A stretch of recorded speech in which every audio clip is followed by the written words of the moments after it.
ಎಲ್ಲರಿಗೂ ನಮಸ್ಕಾರ. ಇವತ್ತಿನ ರೆಸಿಪಿ ಆಟಿಯ ಸ್ಪೆಷಲ್ ರೆಸಿಪಿ. ಈ ಆಷಾಢ ಮಾಸದಲ್ಲಿ ಅಂದರೆ ಮಳೆಗಾಲದಲ್ಲಿ ಬೆಳೆಯುವಂತಹ ಕೆಸುವಿನಿಂದ ನಾವು ಅನೇಕ ಬಗೆಯ ಖಾದ್ಯಗಳನ್ನು ತಯಾರಿಸ್ತೇವೆ. ಅದರಲ್ಲಿ ಕೆಸುವಿನ ಎಲೆಯ ದೋಸೆ ಸಹ ಒಂದು. ಪತ್ರೊಡೆ ಎಲ್ಲ ನೀವು ಕೇಳಿರುವಿರಿ. ಕೆಸುವಿನ ಎಲೆಯ ದೋಸೆ ಮಾಡಲಿಕ್ಕೆ ಬಹಳ ಸುಲಭ. ಪತ್ರೊಡೆಯಷ್ಟು ಹೊತ್ತು ಸಹ ಬೇಡ. ಇನ್ಸ್ಟೆಂಟಾಗಿ ಒಂದು ಅಕ್ಕಿ ನೆನೆಯನ್ನು ಹಾಕಿದರೆ ಸಾಕು. ಬಹಳ ರುಚಿಕರವಾಗಿ ಬರುವಂತಹ ಈ ಒಂದು ಕೆಸುವಿನ ಎಲೆಯ ದೋಸೆ, ಅಂದರೆ ಕೆಸುವಿನ ಎಲೆಯಲ್ಲಿ ವಿಟಮಿನ್ ಎ ಉಂಟು, ವಿಟಮಿನ್ ಸಿ ಉಂಟು, ಅದರೊಟ್ಟಿಗೆ ಕಬ್ಬಿಣದ ಅಂಶ ಹೇರಳವಾಗಿದೆ. ಬಟ್ ಈ ಮಳೆಗಾಲ ಅಲ್ಲದ ಟೈಮ್ನಲ್ಲಿ ನಾವು ಅದನ್ನು ಮಾಡಿ ತಿಂದರೆ ಸ್ವಲ್ಪ ತುರಿಕೆ ಇರ್ತದೆ. ಆದರೆ ಮಳೆಗಾಲದಲ್ಲಿ ಆದರೆ ಈ ತುರಿಕೆಯ ಒಂದು ಪ್ರಾಬ್ಲಮ್ ಇರುವುದಿಲ್ಲ. ಅದರಿಂದಾಗಿ ಇಷ್ಟು ಪೌಷ್ಟಿಕಾಂಶವನ್ನು ಹೊಂದಿರುವಂತಹ ಈ ಒಂದು ಕೆಸುವಿನ ಎಲೆಯನ್ನು ಈ ಮಳೆಗಾಲದಲ್ಲಿ, ಅದರಲ್ಲೂ ಆಷಾಢ ತಿಂಗಳಲ್ಲಿ ತಿನ್ನಲೇಬೇಕು. ಬನ್ನಿ ಹೇಗೆ ಮಾಡೋದು ನೋಡುವ ಮೊದಲು ಯಾರೆಲ್ಲ ನನ್ನ ಚಾನಲನ್ನು ನೋಡ್ತಿದ್ದೀರಿ, ಯಾರೆಲ್ಲ ಇನ್ನೂ ಸಬ್ಸ್ಕ್ರೈಬ್ ಮಾಡಿಲ್ಲ, ದಯವಿಟ್ಟು ಸಬ್ಸ್ಕ್ರೈಬ್ ಮಾಡಿ, ಸಪೋರ್ಟ್ ಮಾಡಿ ಅಂತ ಹೇಳುತ್ತಾ ಅಡುಗೆ ಮನೆಗೆ ಹೋಗೋಣ. ವೀಕ್ಷಕರೇ, ಇವತ್ತು ಆಷಾಢ ಮಾಸದ ಸ್ಪೆಷಲ್ ಕೆಸುವಿನ ಎಲೆಯ ದೋಸೆ. ಈ ಕೆಸುವಿನ ಎಲೆಯನ್ನು, ಇದು ಕಪ್ಪು ದಂಟಿನ ಕೆಸುವಿನ ಎಲೆ, ಇದನ್ನು ನಾನು ನಿನ್ನೆ ಸಂಜೆ ತೆಗೆದಿಟ್ಕೊಂಡಿದ್ದೇನೆ. ಯಾಕೆ ಹೇಳಿದರೆ ಇಲ್ಲದೆ ಸ್ವಲ್ಪ ಬಾಡಿದರೆ ಒಳ್ಳೆಯದಾಗ್ತದೆ. ಮತ್ತು ಇದರದ್ದು ನೋಡಿ, ಈ ದಂಟು ಸಹ ಎಲ್ಲ ಇರಬಾರ್ದು. ಇಲ್ಲ ಅದು ನೋಡಿ ಹೀಗೆ ತೆಗೆದುಕೊಳ್ಬೇಕು. ನಾರಿನ ಅಂಶಗಳನ್ನು ಇಲ್ಲಿರೋದನ್ನು ತುಂಬ ಇದ್ದರೆ ತೆಗೆದುಕೊಂಡು ಇದನ್ನು ಎಳೆದ್ರೆ ಬರ್ತದೆ. ಹೀಗೆ ಬರೆದ್ರೆ ಸ್ವಲ್ಪ ಇದ್ದರೆ ತೊಂದರೆ ಇಲ್ಲ. ಸ್ವಲ್ಪ ಇದ್ದದನ್ನು ಹೀಗೆ ನಾರನ್ನು ಸ್ವಲ್ಪ ತೆಗೆದುಕೊಳ್ಬೇಕು. ಮತ್ತು ಎಲ್ಲವನ್ನು ತೆಗೆದೀಗ ಸಣ್ಣದಾಗಿ ಹೆಚ್ಚಿಟ್ಟುಕೊಳ್ತೇನೆ. ಅದರ ಮೊದಲು ನಾನು ಈ ಒಂದು ಸ್ವಲ್ಪ ಹುಳಿಯ ನೀರನ್ನು ಇದಕ್ಕೆ ರೆಡಿ ಮಾಡಿಟ್ಟುಕೊಳ್ತೇನೆ. ನೋಡಿ, ಸ್ವಲ್ಪ ಈ ಹುಳಿಯ ನೀರು ಹೀಗೆ ಕಿವುಚಿ, ಈ ಹುಳಿ ಮತ್ತು ನಮಗೆ ಪುನಃ ಮಸಾಲೆ ಮಾಡುವಾಗ ಬೇಕಾಗ್ತದೆ. ಸ್ವಲ್ಪ ನೀರನ್ನು ಹೀಗೆ ರೆಡಿ ಮಾಡಿಟ್ಟುಕೊಳ್ಳೋಣ. ಇನ್ನು ಇದರದ್ದು ದಂಟೆಲ್ಲ ಸ್ವಲ್ಪ ತೆಗೆದು ಎಷ್ಟು ಸಪೂರ ಹೆಚ್ಚಲಿಕ್ಕೆ ಆಗ್ತದೆ ಅಷ್ಟು ಸಪೂರವಾಗಿ ನಾವು ಇದನ್ನು ಹೆಚ್ಚಿಕೊಳ್ಬೇಕು. ನೋಡಿ, ಹೀಗೆ ನಾರು ಬರ್ತದೆ. ಬರದಿದ್ದರೆ ಸಹ ತೊಂದರೆ ಇಲ್ಲ.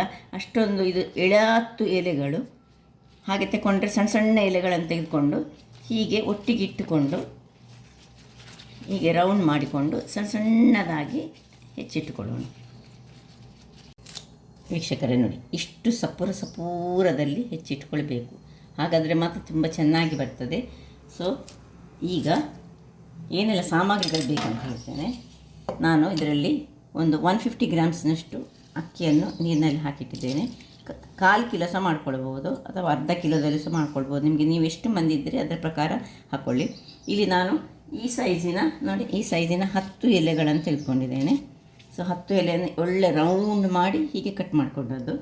ಇನ್ನು ಒಂದು 4 ಬ್ಯಾಡ್ಗೆ ಮೆಣಸು ತೆಗೆದುಕೊಂಡಿದ್ದೇನೆ. ಒಂದು 150 ಗ್ರಾಮ್ಸ್ಗೆ 4 ಬ್ಯಾಡ್ಗೆ ಮೆಣಸು ಸಾಕು.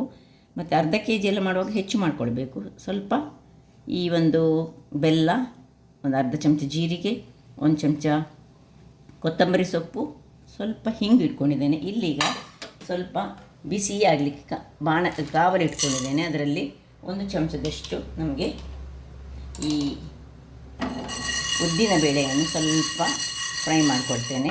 ಸ್ವಲ್ಪ ಅದು ಬ್ರೌನ್ ಕಲರ್ಗೆ ಬರಲಿ. ಇದೀಗ ಬ್ರೌನ್ ಕಲರ್ಗೆ ಬರ್ತಾ ಇರುವಾಗ ಇಲ್ಲಿ ನಾವು ಹೆಚ್ಚಿಟ್ಕೊಂಡದನ್ನು ಈ ಹುಳಿ ನೀರಿನ ಒಳಗೆ ಹಾಕ್ಕೊಳ್ಳೋಣ. ಹುಳಿ ನೀರಿನಲ್ಲಿ ಇದನ್ನು ಮಿಕ್ಸ್ ಮಾಡಿಕೊಳ್ಳೋಣ. ಅದಕ್ಕೋಸ್ಕರ ಹುಳಿಯ ನೀರನ್ನು ನಾವು ಮಾಡಿಕೊಂಡದ್ದು.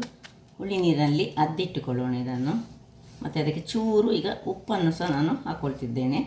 ಸೊ ಇದೀಗ ಇಲ್ಲಿ ಬ್ರೌನ್ ಆಯಿತು, ಸಾಕು.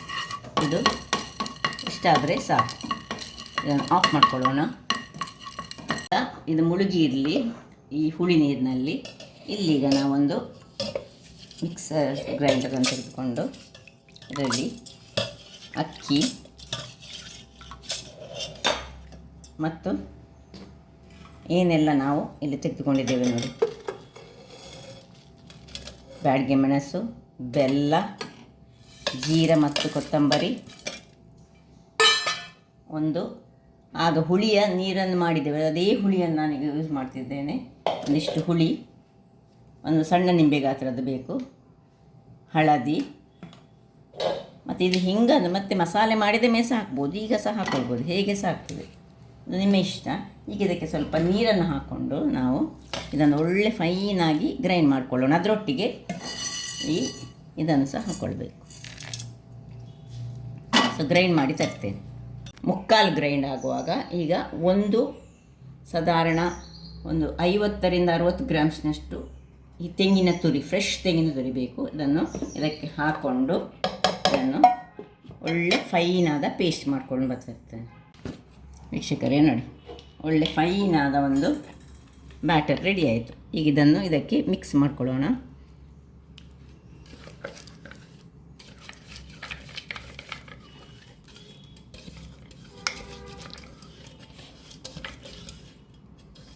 ಇನ್ನು ಒಳ್ಳೆ ಮಿಕ್ಸ್ ಕೊಡೋಣ. ಇದಕ್ಕೆ ಸ್ವಲ್ಪ ಉಪ್ಪು ಆಗಲೇ ಹಾಕ್ಕೊಂಡಿದ್ದೇನೆ. ಇನ್ನು ಉಪ್ಪನ್ನು ನೋಡಿಕೊಂಡು ಸ್ವಲ್ಪ ಬೇಕಿದಷ್ಟು ಹಾಕ್ಕೊಂಡ್ರೆ ಆಯಿತು.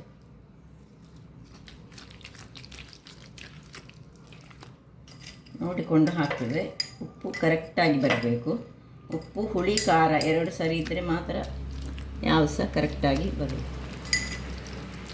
ಈಗ ಒಳ್ಳೆ ಚೆನ್ನಾಗಿ ಹೀಗೆ ಮಿಕ್ಸ್ ಮಾಡ್ಕೊಳ್ಳೋಣ. ಮಿಕ್ಸ್ ಆಯ್ತು ನೋಡಿ. ಮಿಕ್ಸ್ ಆದಮೇಲೆ ಸ್ವಲ್ಪ ನೀರನ್ನು ಇದು ತೊಳೆದ ನೀರನ್ನು ಹಾಕ್ಕೊಳ್ತಿದ್ದೇನೆ. ತುಂಬ ಗಟ್ಟಿ ದೋಸೆ ಅಲ್ಲ ಇದು, ಸ್ವಲ್ಪ ತೆಳು ದೋಸೆ ಮಾಡೋದು ನಾವು, ರೊಟ್ಟಿ ಅಲ್ಲ ನಾವು. ಈಗ ಇದು ರೆಡಿ ಆಯಿತು. ಇಲ್ಲಿ ಈಗ ಒಂದು ಕಬ್ಬಿಣದ ಕಾವಲಿಯನ್ನು ಇಟ್ಕೊಳ್ಳೋಣ, ಬಿಸಿ ಆಗಲಿ ಅದು. ನೋಡಿ ಹಿಟ್ಟಿನ ಹದ ಹೇಗಿರಬೇಕು ಹೇಳಿದರೆ, ಇದು ತುಂಬ ದಪ್ಪ ಆಯಿತು. ಇದಕ್ಕೆ ಸ್ವಲ್ಪ ನೀರನ್ನು ಹಾಕ್ಕೊಳ್ಳೋಣ. ಇಲ್ಲಿ ಆಲ್ರೆಡಿ ಕಾವಲಿ ಬಿಸಿಯಾಗಿದೆ. ಸೊ ಉಪ್ಪು ಸರಿ ಉಂಟ ನೋಡಿಕೊಳ್ಳಿ. ಈ ಹೊತ್ತಿನಲ್ಲಿ ಉಪ್ಪು ಸರಿಯಾಗಿ ಬರಬೇಕು. ಈಗ ಇಲ್ಲಿ ಕಾವಲಿ ಬಿಸಿ ಆಯಿತು. ಅದಕ್ಕೀಗ ಸ್ವಲ್ಪ ಎಣ್ಣೆಯನ್ನು ಹಾಕೊಳ್ಳೋಣ. ಇದು ಹೆಚ್ಚಾಗಿ ಹಿಂದಿನ ಕಾಲದಲ್ಲಿ ಮಾಡ್ತಿದ್ವಿ. ಈಗ ಕಬ್ಬಿಣದ ಇದನ್ನು ಯೂಸ್ ಮಾಡಿದರೆ ಬಹಳ ಒಳ್ಳೆಯದು. ತೆಂಗಿನ ಎಣ್ಣೆಯನ್ನೇ ಬಳಸ್ಕೊಳ್ಬೇಕು ಇದಕ್ಕೆ. ಈ ಒಂದು ಕೆಸುವಿನ ಎಲೆ ಯಾವುದೇ ಒಂದು ಮಾಡುವಾಗ ಸಹ ನಾವು ತೆಂಗಿನ ಎಣ್ಣೆಯನ್ನೇ ಬಳಸ್ಕೊಳ್ಬೇಕು ನಾವು. ಈಗ ಸ್ವಲ್ಪ ಒಳ್ಳೆ ತಿರುಗಿಸ್ಕೊಳ್ಬೇಕು. ಇದರಲ್ಲಿ ನೋಡಿ, ಇಲ್ಲದಿದ್ದರೆ ಹೀಗೆ ಹಿಡಿತದೆ ಅದು.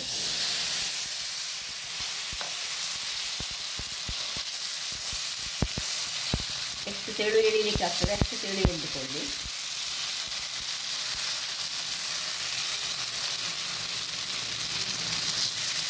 ಇನ್ನು ಇದರ ಮೇಲಿನಿಂದ ತೆಂಗಿನ ಎಣ್ಣೆ ಸ್ವಲ್ಪ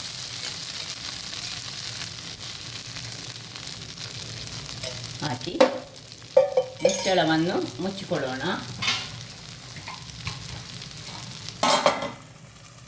ವೀಕ್ಷಕರೇ, 2-3 ನಿಮಿಷಗಳ ಬಳಿಕ ಇದು ನೋಡಿ,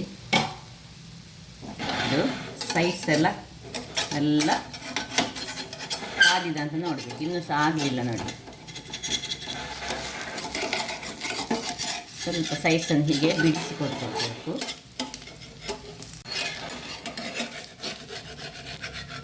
ನೋಡಿ ಎಷ್ಟು ತೆಳುವಾಗಿ ಉಂಟು ನೋಡಿ.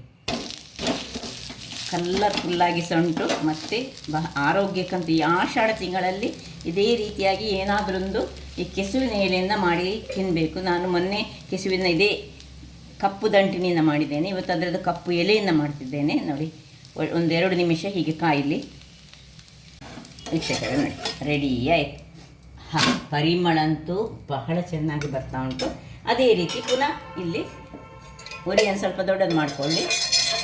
ಸ್ವಲ್ಪ ಈ ತೆಂಗಿನ ಎಣ್ಣೆ ಸ್ವಲ್ಪ ಹೆಚ್ಚು ಹಾಕ್ಕೊಳ್ಬೇಕು. ಯಾಕೆ ಹೇಳಿದರೆ ಇಲ್ಲದಿದ್ದರೆ ಇದು ಕೆಸು ಅಲ್ಲ, ಹಾಗಾಗಿ ತೆಂಗಿನ ಎಣ್ಣೆಯಿಂದ ಏನು ತೊಂದರೆ ಇರುವುದಿಲ್ಲ. ಅದರಿಂದಾಗಿ ಸ್ವಲ್ಪ ಹಾಕ್ಕೊಂಡು ತೆಳುವಾಗಿ, ಎಷ್ಟು ತೆಳು ಬರ್ತದೆ ಅಷ್ಟು ತೆಳುವಾಗಿ ಎಳೆದುಕೊಳ್ಳಿ.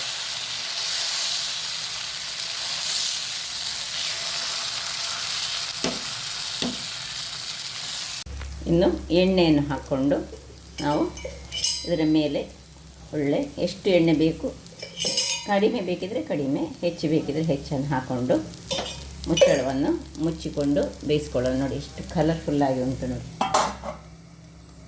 ವೀಕ್ಷಕರೇ, ಇಲ್ಲ 2ನೇ ದೋಸೆ ಸಹ ರೆಡಿ ಆಯಿತು. ಎಷ್ಟು ತೆಳುವಾಗಿ ಬರ್ತದೆ ಹೇಳಿದರೆ ನೀವು ನೋಡ್ಬೋದು. ಏನು ಚೆನ್ನಾಗಿ ಬಂದು ಇಷ್ಟು ತೆಳು ಇದು ಸಹ ಹಾಗೆ ಹೇಗೆ ತೆಳುವಾಗಿ ಕ್ರಿಸ್ಪಿ ಬೇಕಿದ್ರೆ ಇನ್ನೂ ಸಹ ಕ್ರಿಸ್ಪಿ ಸಹ ಮಾಡ್ಬೋದು. ಇದರ ಮೇಲೆ ತೆಂಗಿನ ಎಣ್ಣೆ, ಇದಕ್ಕೆ ಏನು ಚಟ್ನಿ ಗಿಟ್ನಿ ಏನು ಅಗತ್ಯ ಇಲ್ಲ, ತೆಂಗಿನ ಎಣ್ಣೆ ಅಥವಾ ಬೆಣ್ಣೆ ಸಹ ಹಾಕ್ಕೊಂಡು ಇದನ್ನು ಚೆನ್ನಾಗಿ ತಿಂದರೆ ಒಂದು ಆರೋಗ್ಯಕ್ಕೆ ಸಹ ಬಹಳ ಉತ್ತಮ, ಅನೇಕ ಪೌಷ್ಟಿಕಾಂಶಗಳನ್ನು ಹೊಂದಿರುವಂತಹ ಈ ಒಂದು ಕೆಸುವಿನ ಎಲೆಯನ್ನು ಈ ಆಷಾಢ ತಿಂಗಳಲ್ಲಿ, ಅಂದರೆ ತುಂಬ ಈ ಮಳೆ ಬರುವಂತಹ ಟೈಮ್ನಲ್ಲಿ ತಿಂದರೆ ಆರೋಗ್ಯಕ್ಕೆ ಬಹಳ ಉತ್ತಮ ಅಂತ ನಮ್ಮ ಹಿರಿಯರು ಹೇಳಿದ್ದಾರೆ. ಹಾಗಾದರೆ ನನ್ನ ಈ ಕುಕಿಂಗ್ ಚಾನಲ್ ನಿಮಗೆ ಇಷ್ಟ ಆದರೆ ಬೋಳು ಸುವರ್ಣ ಚಾನಲನ್ನು ಲೈಕ್ ಮಾಡಿ, ಶೇರ್ ಮಾಡಿ ಹಾಗೂ ಸಬ್ಸ್ಕ್ರೈಬ್ ಮಾಡಿ ಹಾಗೂ ನನ್ನ ಇನ್ಸ್ಟಾಗ್ರಾಮ್ ಪೇಜನ್ನು ಫಾಲೋ ಮಾಡಿ. ಧನ್ಯವಾದಗಳು.